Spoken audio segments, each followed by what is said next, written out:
Well, hi, Saxophone fans.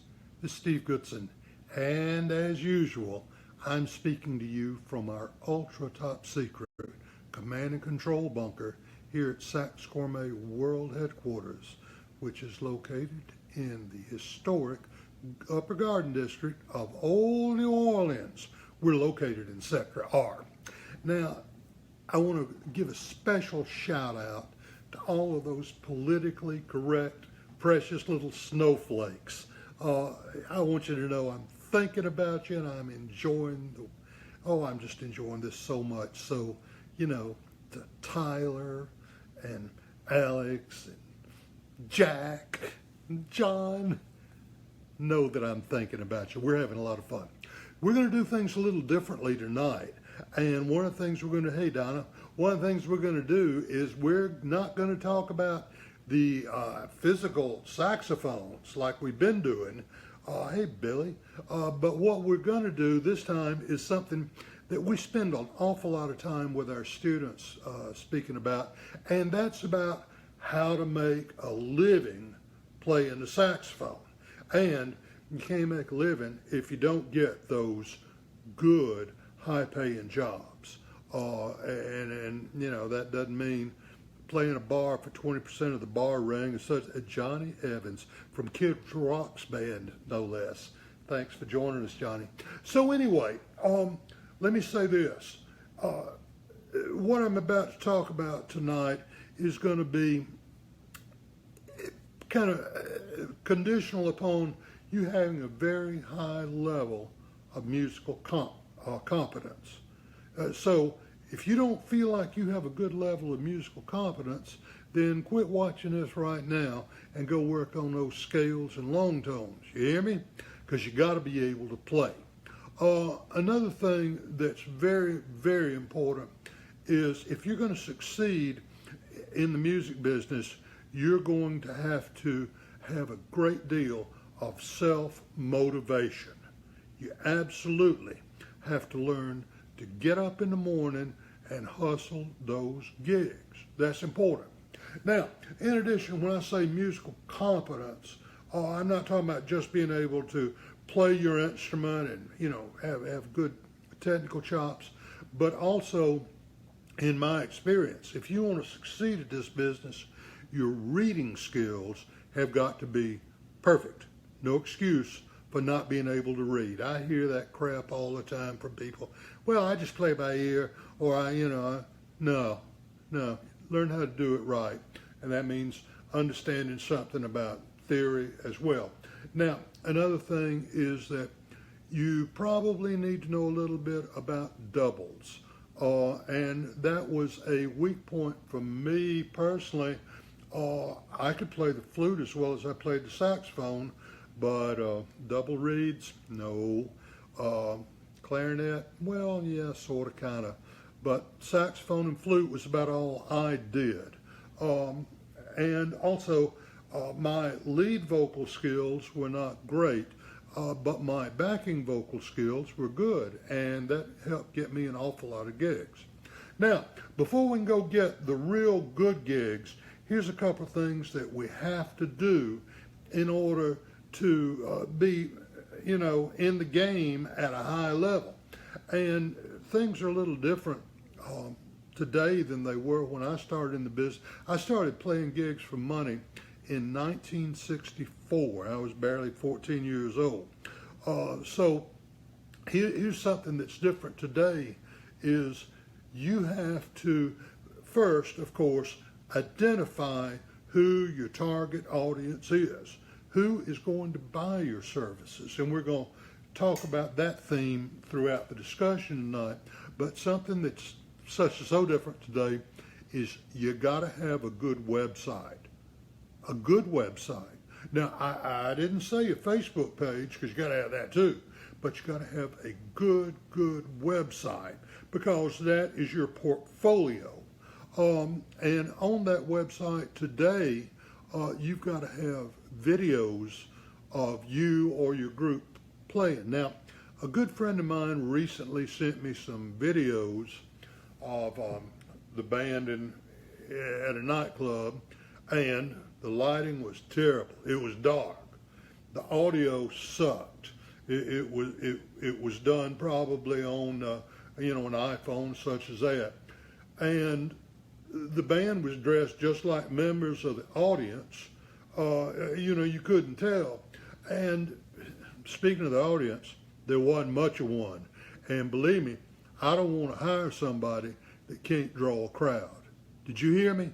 If you can't draw a crowd, there's something bad wrong. Now, there's no substitute for not having high quality audio. It's easy to do. Honestly, most of the videos you see on my YouTube site, I do on my iPhone, but I've got a fancy video camera and they're not expensive, and I've got actual trees of lights.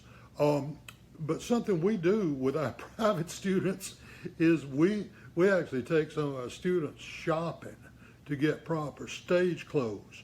And I can't tell you, Hollywood Swanger, I love you, guy. It's been so long since I've seen you, Casey Ray.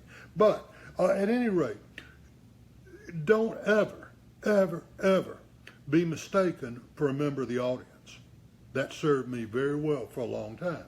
And learn how to talk to the crowd in a professional manner.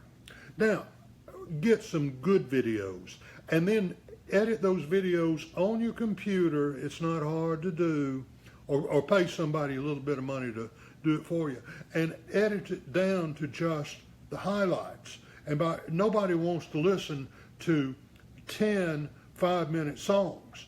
Their whole entire attention span is no more than 5 minutes. So, get snippets of several different songs and intersperse them with crowd shots and close-ups and that sort of thing. It is not at all hard to do, and there's no excuse for you not doing it. It is not going to cost you a lot of money.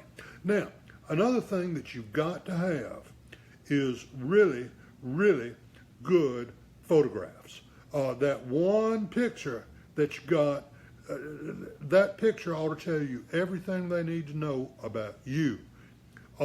Now, just because your brother-in-law has a camera, don't let your brother-in-law take the picture unless he's a photographer for a living.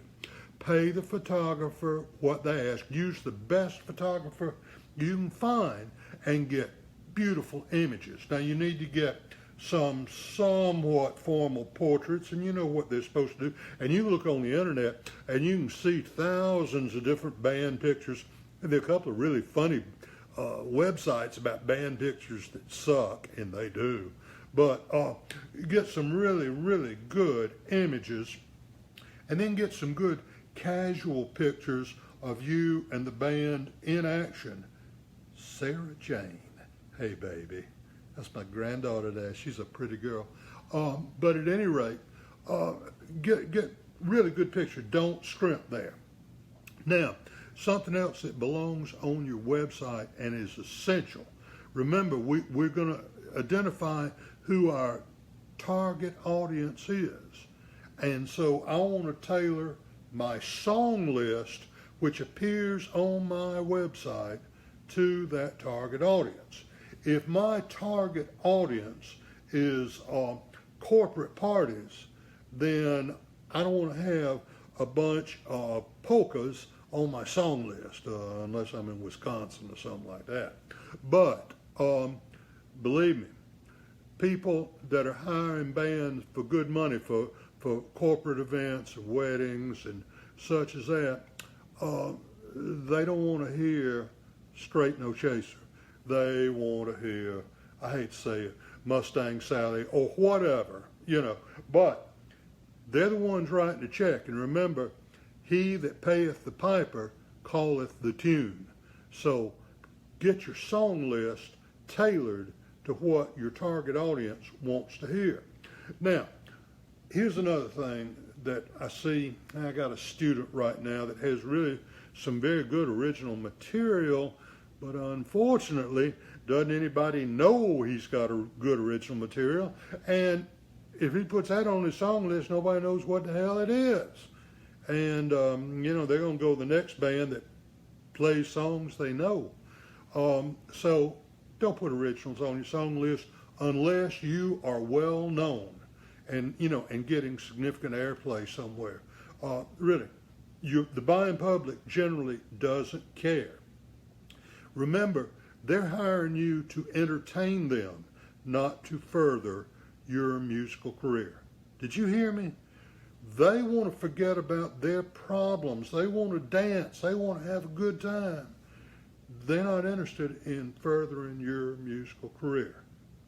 Believe me, I'm right about that. Now, another thing that comes up a lot, or used to when I was playing a lot of corporate parties, they may have a theme and want you to do something. I remember one time we did a Mary Kay convention, the makeup people, and they wanted us to play Pink Cadillac. Believe me, for the kind of money they were paying us, we sure did. We learned it. But put on your song list that you're happy to do request, but you need 4 weeks lead time or whatever you think is reasonable. But if you'll go ahead and say that you do that, you'll find that a large part of the market for private parties, weddings and the like, will just eat that up. Oh, Gerald from Houston, hey buddy, I hope you're well. So at any rate, Giles, hey, my buddy Giles Davis, who's one of the great entertainment lawyers in the United States, by the way, but Giles says, tailor your song list to women. If you can draw the women, the men will follow. And now somebody calling me. Can you believe that? Well, they just gonna have to wait. All right, now listen here about drawing the women. One of the smartest things I ever did, I used to have the house band at this club, and the guy who owned the club he went to the local gentlemen's clubs, and he gave all the dancers a pass. Those girls didn't ever have to pay a cover. Never. And so, man, after they got through working their shift, man, they'd come down and the club would be full of good-looking strippers. And very shortly, it would be full of good-looking men. So there is a lesson for you. Okay, now another thing that belongs on your website is your appearance schedule. And it needs to be kept up to date, and this is something that a lot of people don't do. You got to get in there and let the people know where they can come and see you play live, and that's that's a very good thing to keep in mind. That sometimes they want to audition you in person. Okay, so the website is so important. Don't cheap out on that. And don't get some yo-yo that does websites on their kitchen table to do it for you.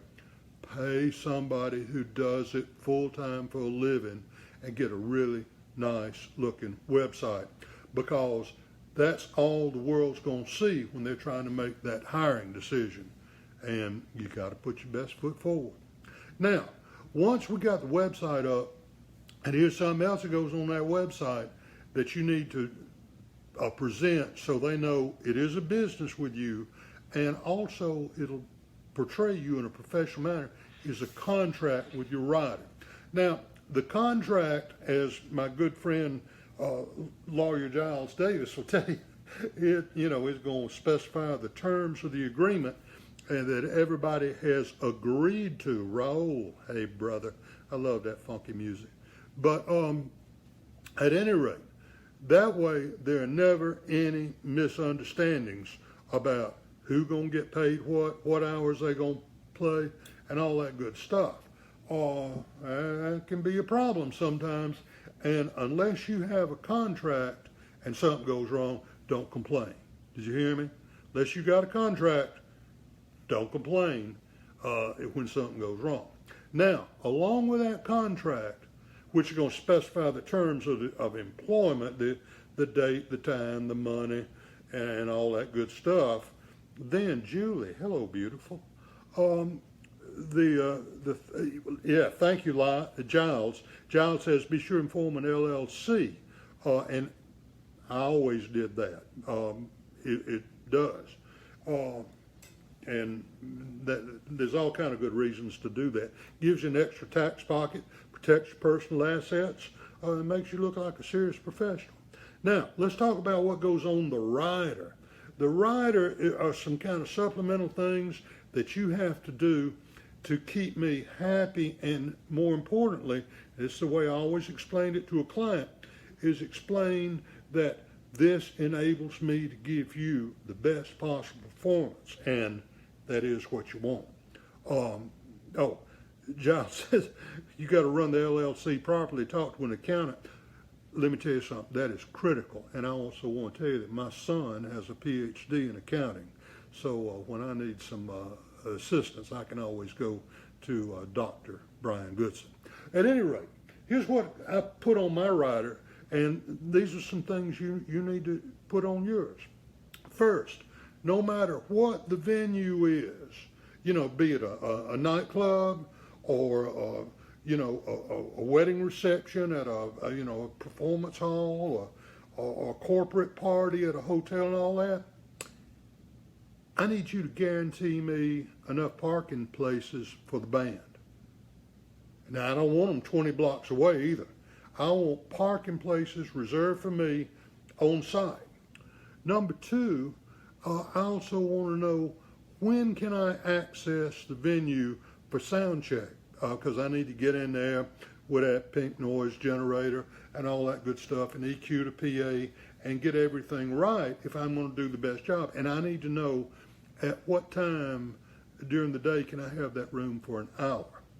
Another thing is, and this is so important, is I need to know, where can we pull the truck up to unload all that gear? I don't want it 20 blocks away. I want to be able to get in, through the back door, through the loading dock, or however we load the stuff in. But all that equipment is heavy, and when can we get in? And where can we put the truck so we can schlep it right in? I need to specify to the employer what my electrical requirements are. Because, how many times have you gotten to the gig and there's 110 volt outlet and that's it, and you're supposed to power up the entire band from there? If sound and light are being provided by the employer, then it's very important to know who that's going to be, and let them know specifically what your requirements are. Be sure to provide everybody with a stage plot of exactly how you set up. Now, here's another couple of things. I need to specify some things for our dressing room, because we're going to want to change clothes. We're going to have some chairs to relax before we go on. We're probably going to want some water and the traditional deli tray that you always get backstage and all that. If you have some special dietary requirements and all that for anybody, then you need to let it be known on your rider.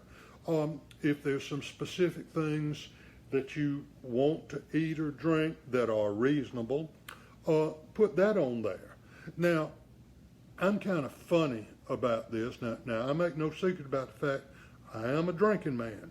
But if you're playing in the band working for me, you're not going to be able to drink while we're there. If you were a plumber, you can't drink while you're fixing the pipes.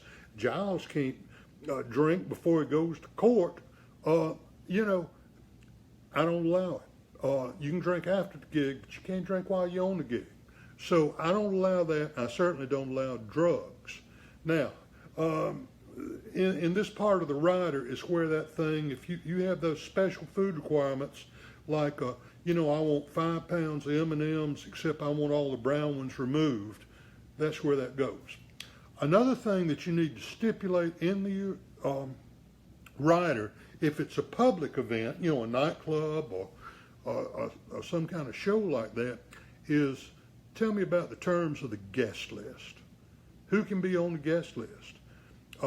What's the number? And all that good stuff. So you need to get that clear right up front. Now, let me tell you something. Don't abuse the guest list. Don't ever abuse the guest list. I used to have a girlfriend when I was in college, and every time I'd be playing, she'd want to bring 6 of her little girlfriends to come to the show. Well, that's okay. I didn't mind having all them good-looking women around there, but the club owners didn't like having, 6 people that didn't pay the cover, for example. So be sure and get all that straightened out ahead of time and don't abuse it. I'll tell you, my wife Sharon and I have been married for 25 years, and this is the truth. I swear this is the truth. In 25 years, Sharon hadn't been to see me play more than 6 times. And why was she even there too? Because I'd be playing with somebody she wanted to see. And, other than that, she said, if you were a plumber, I wouldn't go watch you fix pipes. And I appreciate that. All right. Another couple of things that go, another thing to get on that rider is the conditions under which you can sell merchandise. Can you sell T-shirts and all that good stuff? Giles, I'm going to get to that point in just a few minutes. Can I sell T-shirts, CDs, hats? Galactic sells hemp-flavored lip balm, all kinds of stuff. But make sure that's, the venue's cool with that. You're not be able to do that at private parties. Okay, another couple of things that belong on the mail, on all this is where can people sign up for my mailing list. My merch table is a good place. Where can they sign up or just know where to find me on Facebook or Twitter or whatever? How do you get in touch with me? Be sure that you know what my email address is, what my website URL is, and a phone number. Now let's say something about mailing lists. I use them all the time, and they work. You got to decide what the frequency is and the format. Now, once again, this is something you don't want to cheap out on. Don't just send just a plain old vanilla email. Send them something with your logo, have pictures, embed videos, and all that. All right, now here's another good tip for you guys you'll make your money back on this first time you do it. In every town of any size, there are several stores that make banners.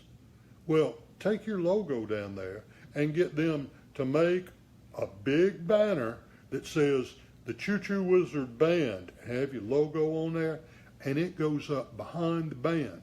And it has to be big enough to where it can be easily read from the rear of the room. That way, how many times you come into a bar and there's some band playing and you don't know who it is. Giles is such a smart guy. He says, don't announce gigs at other venues over the microphone. No. If I'm playing at Charlie Brown's Lounge tonight and I'm playing at the Crazy Horse next week, I ain't going to tell the people at Charlie Brown's to come to the Crazy Horse next week. I'll never play at the Charlie Brown's again. So get yourself a good banner with a logo and get yourself some good looking business cards with you, name, your phone number, your email, and a website address, and a picture of the band on the business cards. Now, always have in your briefcase some demo CDs, except we don't use CDs anymore. We have demo DVDs. And on the DVD, it's got to have all your contact information. And remember, it's only a 5-minute presentation. There's no potential buyer's attention span's greater than that. Now, don't just get a blank DVD and take a Sharpie and write the name of the band on it. I want to show you something we do right here. Look at that. We do that on an ordinary printer. This is just one of the DVDs that we sell. We do have a high-speed duplicator here, but we make these on an ordinary, I think it's an Epson printer. And it looks pretty good. Well, it's got me on it. Of course it looks good. But be sure that DVD that has you playing has all of those things, has good audience interaction with you, has the band dressed right, looking sharp, sounding good, good light, good sound. Now, another thing that I always keep in my briefcase is I have a few T-shirts, because man, people love T-shirts, and I'll give them T-shirts. If it's a serious potential employer, if we buy T-shirts because we sell them on our website. We buy them in multiples of 100 per size, and the price is really quite reasonable. And believe me, if I give you a $20 T-shirt and I get a $3,000 gig out of it, that's money well spent, don't you think?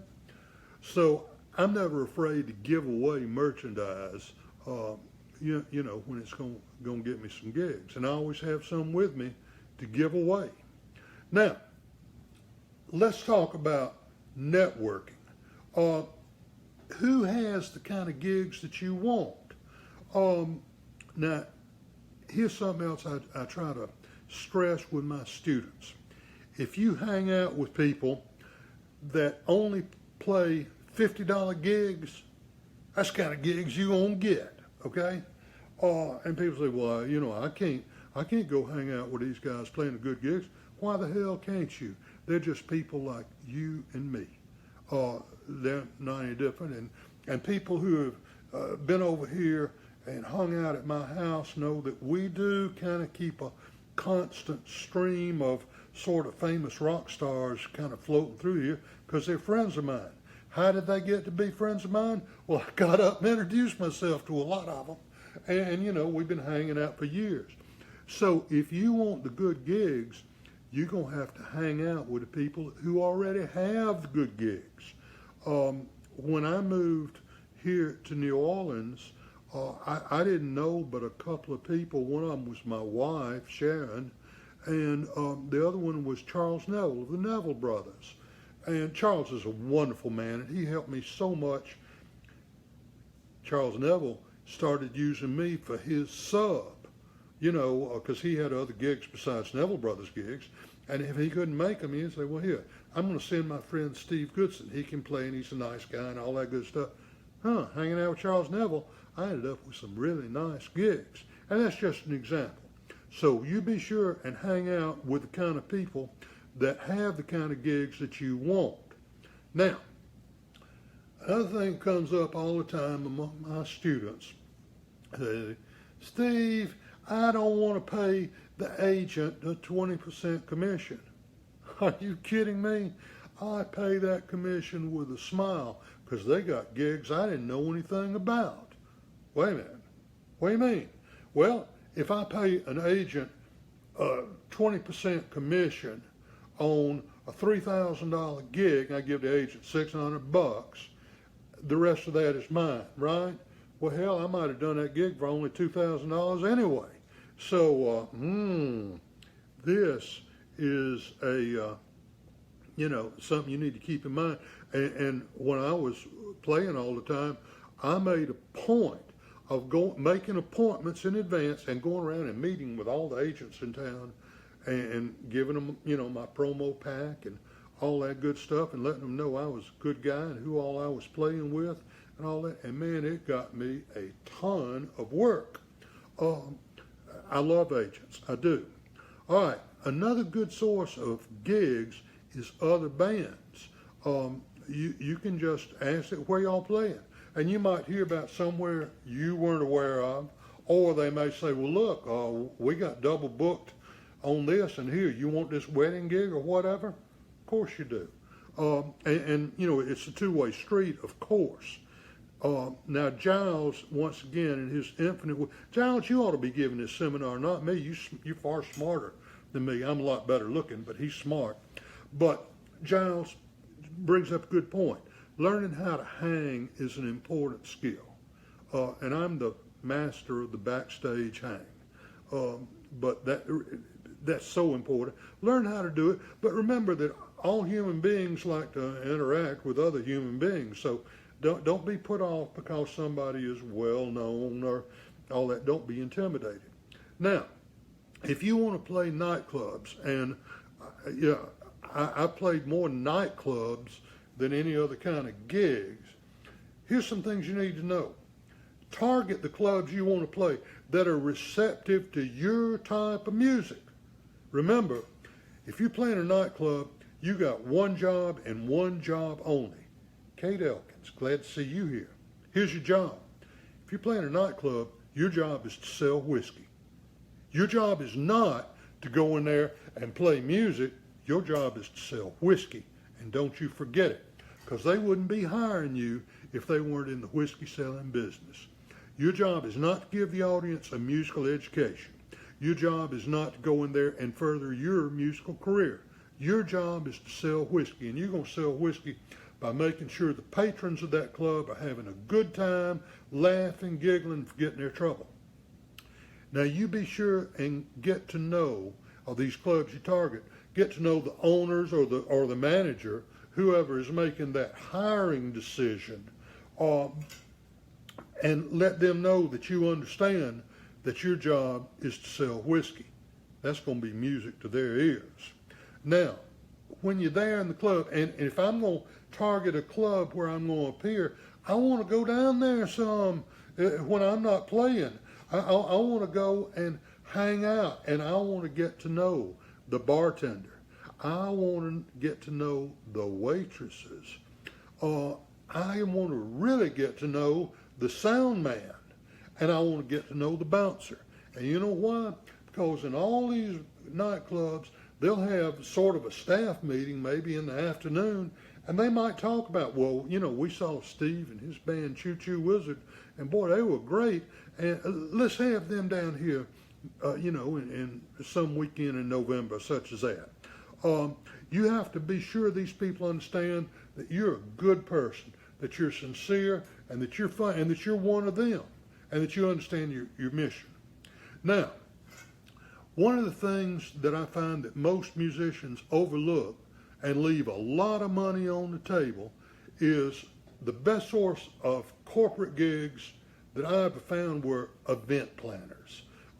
Now, granted, I live in New Orleans, which is a big convention destination, but we got a whole bunch of people here that make a living doing nothing but planning conventions and planning meetings. The musicians, I'll refer to them as girls with radios, because you'll go to any convention and there'll be half a dozen young women running around with little walkie-talkie and all that. But those people very often make the hiring decision on who the entertainment's going to be. So if the American Association of Solid Waste Engineers is coming here to New Orleans for their convention, they don't know the local New Orleans bands, but that event planner does. And so you better make it your business to get to know that event planner.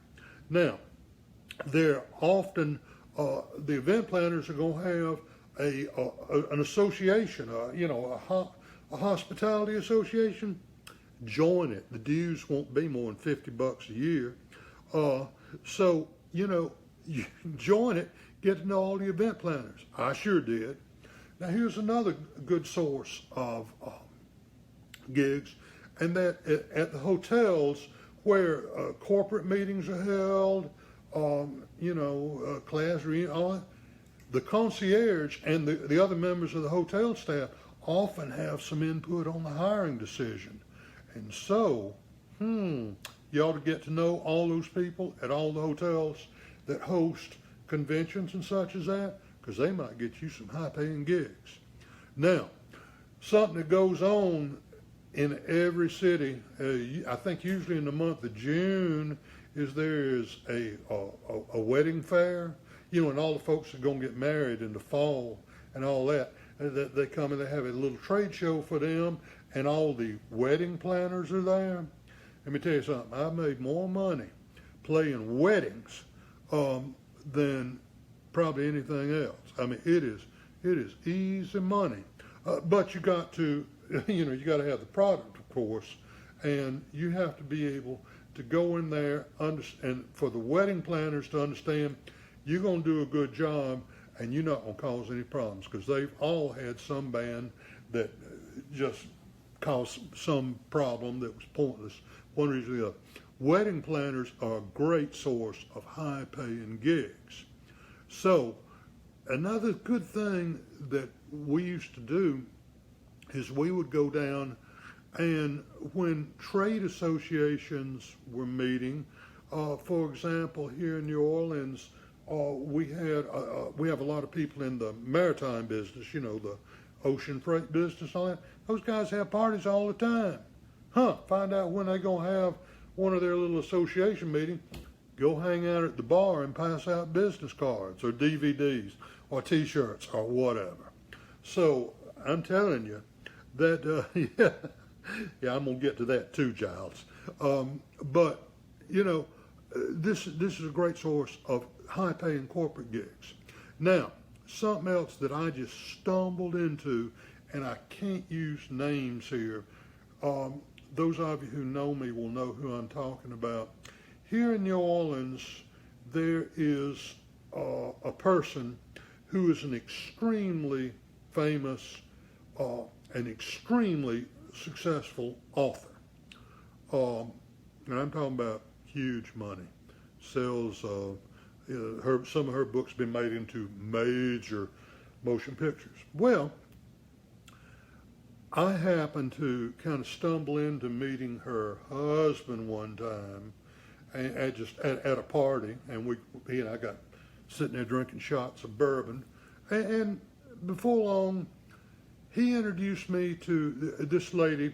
Had a business manager who handled all their business, and I got to know the business manager. She's a wonderful woman, very competent, and this lady lived about 8 blocks from my house, where this, not the business manager, but the client lived.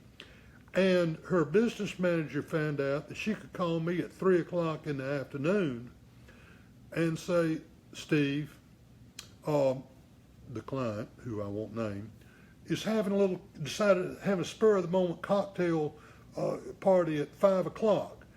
Can you get a trio or a quartet down here, please, in tuxedo? Well, sure I can, because I could call up, call Todd Duke to play guitar and, whatever. And I'll tell him, look, you want to make some easy money? Let's go down here right off Napoleon Avenue and play for 2 hours, and I'll give you $100.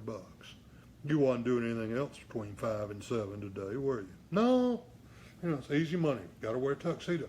Well, we'd go down there, and listen, it got where we were doing this all the time. And then every now and then, this lady would decide to have a big Mardi Gras party, such as that. And there's some big money involved in that. She called me on the day before Mardi Gras and at 10 in the morning and said, well, she wants to toast the captain of the crew of Orpheus as he drives by. That's a big deal in Orpheus. It came by in a parade. And she wants to have 12 trumpet players play a fanfare, and she's got the principal arranger for the New Orleans Philharmonic writing the fanfare now. So get me 12 trumpet players. Well, believe me, on the day before Mardi Gras in New Orleans, everybody that can blow a piece of paper across a comb is working for triple scale. I said, look, I know it's going to cost you a lot. It doesn't matter what it costs. It's what you want. I go down there, and she's got a crew of carpenters in there building a bandstand. I was able to hire 11 trumpet players by paying outrageous fees, and I owned a trumpet, so I went and I held one. And, boy, that was a good gig. Now, on all these gigs, something you got to remember is you got to be sure and let the public know that you're out there. So don't be afraid to use the media. Very early, hello, Don. Very early in my career, one of my sort of rock and roll mentors said, remember that the media is a hungry beast, and it has to be fed every day. Well, if you get to know people that are in broadcasting or in print journalism, they're going to tell you, hey, I got to come up with something to talk about or write about every day. Listen, I'm glad to have a story. What you got? They're glad to cover you. So get the media involved whenever you can. be sure that they're always aware where you're playing in public and all that. If you're playing a special event, be sure and let them know. Your newspaper and your TV stations and have got special entertainment writers and journalists. Well, believe me, every time I see them when I'm in a nightclub, the drinks are on me because I want them to be my friend and understand that I'm a good guy. Another thing that I've done very successfully, and you can too, remember the media is a hungry beast. So find yourself a media outlet of some kind, even if it's just here in my neighborhood. We've got a real nice website that gives me news about uptown New Orleans every day. Well, you could write a column for that about, once a week about entertainment this week and all that, and suddenly you've established yourself as an entertainment guru. Ooh, that's a good thing. Okay, now let's get down to some specific ideas about some specific gigs that you can get that'll guarantee you to make a lot of money. Now, one thing that used to be a really good business for me was that I would work as a solo saxophone player. I would show up in my tuxedo and I would walk around and play whatever, if you had requests, I'd play them. And they used to use me down at the Aquarium of the Americas whenever they'd have a convention. I'd find some good-looking gal, and I'd follow her around, and I'd play, standards and all that. But I'd play private parties. I played, a couple of business openers. They just thought it was cool to have a guy standing around with a saxophone playing tunes. You can do that too. And I wouldn't touch it for less than $300 a gig. And well, actually, it's been some time since I did it, so I'd probably charge more, and you can get it. Another very, very good business that I ran for many years was Steve Goodson and the Low Budget Horns. Hey, Dave, my brother's online with us now. But Steve Goodson and the Low Budget Horns was a rent a horn section. A lot of times these touring acts would come to town, and they would travel with the rhythm section, but they would have a book and they would need to hire a 4-piece horn section, or what do you need? Because you could call Steve Goodson, that would be me, and I would bring you, I'd get the first call trumpet player in town and a, trombone and another saxophone player, whatever you needed. And, we would read the book, and most of these gigs we'd end up having to sight read the book in front of a bunch of people, but that's okay, because you got to bring them people with that skill set. But I made a huge amount of money doing that, a huge amount of money doing that, and the people that were producing shows in town and all that knew you could call me, and that I had access to those guys, and I'd show up with 4 other guys, or whatever your book called for, and here's our fee and all that, and we'd do it. Yeah. Another thing that was a very, very good business for me was playing funerals. What? Well, here in New Orleans, very, very often we have a live band for a funeral. You've seen that on TV. Okay, well, I got to know some funeral directors who were a nice bunch of people, and they were having all kind of problems with musicians. And I asked one of them one time, I said, how much you paying these bands to play these funerals, at 11 o'clock in the morning? Oh, I usually pay them about $1,500. And man, my ears perked up. $1,500. Listen, I can get any trumpet player and tuba player and drummer and all that I want at 11 in the morning to play 4 tunes for $100. Where the rest of that money go? Goes in my pocket. That's where it goes. And they found that I was reliable. We'd always do just what they wanted, and we did a ton of that. And some other gigs like that here in New Orleans, you can also play. They'll have a parade for anything, and you get paid for that too. Now you say, well, wait a minute. I live in Cincinnati. We don't have bands at the funerals in Cincinnati.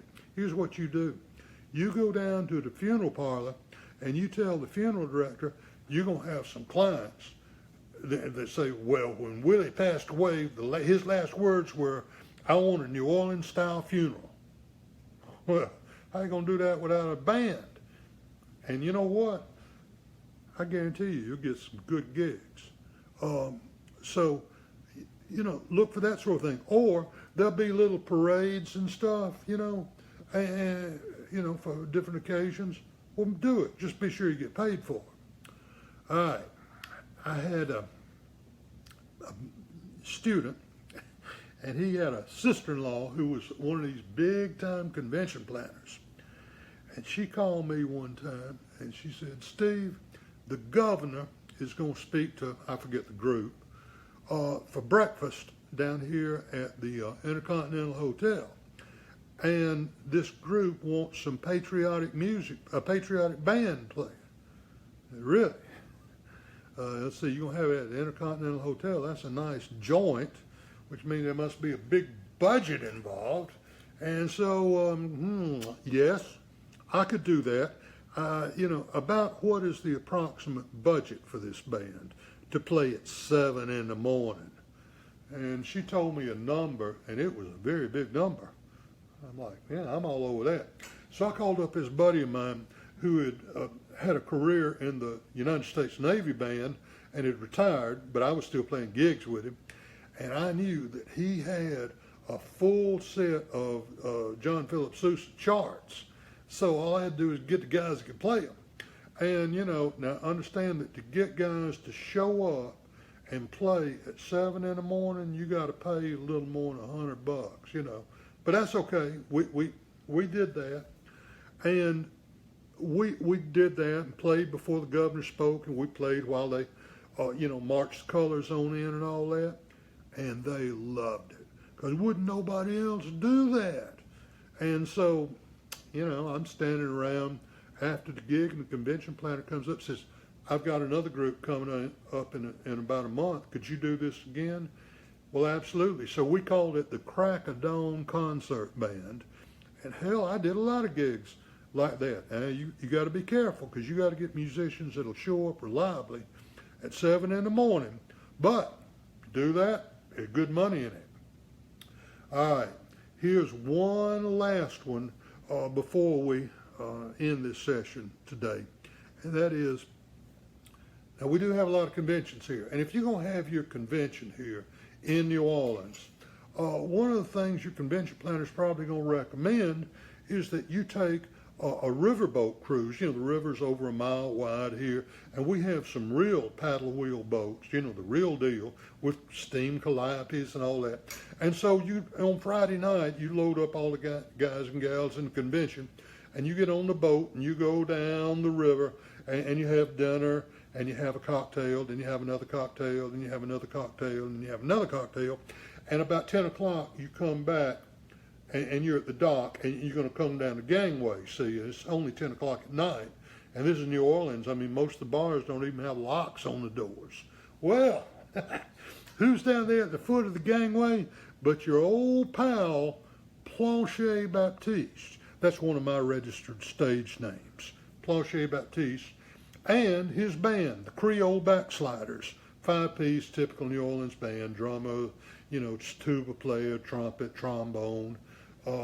Planche, of course, Planche not playing anything, he's just wearing his top hat and going around shaking hands, and a very nubile young lady wearing what might best be described as hot pants, a tuxedo-type coat, carrying a parasol, and shaking her ass. And as these guys are coming down the steps, what happens is Planche and the band strike up a lively tune. And, we'd be playing it down by the riverside, da, da, da, da, da. And suddenly, all these conventioneers who have had their 5-drink minimum on the boat are falling right in behind the girl who's shaking her ass. And we're marching them down the street to one of Planche's favorite watering holes. Now, if you're the manager of that watering hole, and your old pal Planche comes in, and he's got 200 conventioneers in tow, and every one of them's got a gold Amex card in their wallet, are you glad to see Planche or what? Well, of course you're glad to see Planche. So you slip him $300. And all these conventioners go up and they order a drink and, they hang out at the bar and all that. And after about 30 minutes or so, after they've knocked back a drink, get the girl out in the street, get her to shaking her ass, strike up a lively tune, head down the street to another watering hole. And they are equally glad to see Planche. And another $300 goes into Planche's pocket. Well, we do that, leave them there about 30 minutes. Now, understand that the convention itself, we're an official convention event. It's just not on the schedule. But the convention has paid Planche typically $1,500 to do this. And I'm paying the members of the band a couple $100 apiece, paying the girl $300. And at any rate, we're now at the second bar. We've been there 30 minutes, and Planche has to make an executive decision because the members of the convention are beginning to speak in unknown tongues. So if they can make it to one more bar, I'll damn sure march them down there to one more. But if they can't, then we'll march them back to their hotel. And, we'll set up on the steps of the hotel, and they're staggering around and all that. Planche will put his top hat down and we'll strike up a lively tune. The girls start shaking her ass. And I ain't never had less than $200 or $300 in tips in that top hat. Well, I split the tips evenly with the band. But, I'm fees from the bar owners and all that, that's mine. And after I paid my musicians and all that, anything left is mine. So you can adapt that to any kind of gathering you have in your community. I guarantee you it will work and it will make you money. So there's some ideas on ways that you can increase your income. Don't be afraid to play what people want to hear because they'll pay for that. If you don't play what they want to hear, they won't pay for it. Don't ever forget that. So, if you have any comments, any questions, any suggestions, let me know.